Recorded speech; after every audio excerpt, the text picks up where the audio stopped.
Exercise 221. Ready? Start. Unless a businessman has an abundant knowledge of the fundamental art of calculating, he will be hopelessly outclassed in the knee competition of modern times, and might even have to abandon a business life. An apparently trivial amount, a tiny fraction, may make the difference between profit and loss and turn a favorable amount into an adverse balance. In no branch of commerce is this more evident than in transaction with the continent and other parts of the world. So many factors have to be taken into consideration that the middleman by whose offices such transactions are settled must calculate to a nicety. He cannot afford to make a rough estimate or leave the matter to an inefficient man or woman. Man or woman inexperienced in figures would be useless in such offices. He carries on his businesses of bill broking, of buying from those who have credit abroad and selling to those that seek credit largely on borrowed money for which he pays interest. He cannot charge very high for his services for two reasons.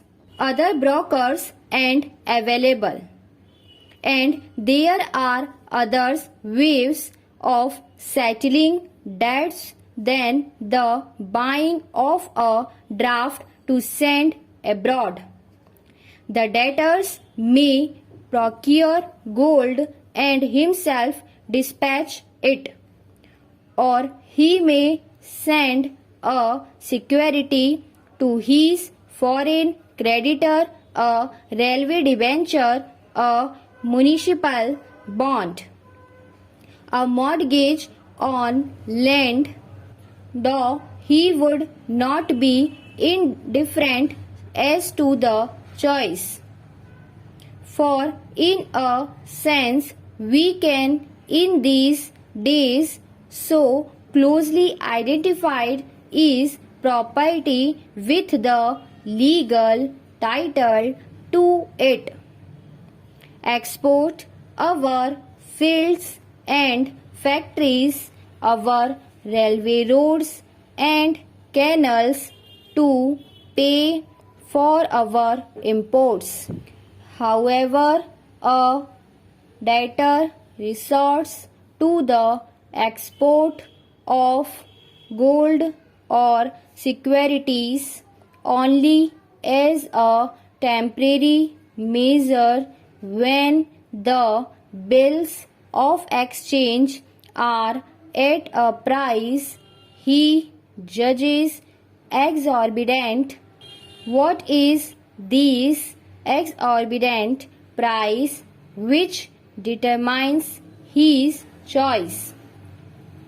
It is a price beyond that which we would be required to pay for gold and for the expenses of sending it to his creditors, or for the security that would in the foreign country command enough credit to canal the debt.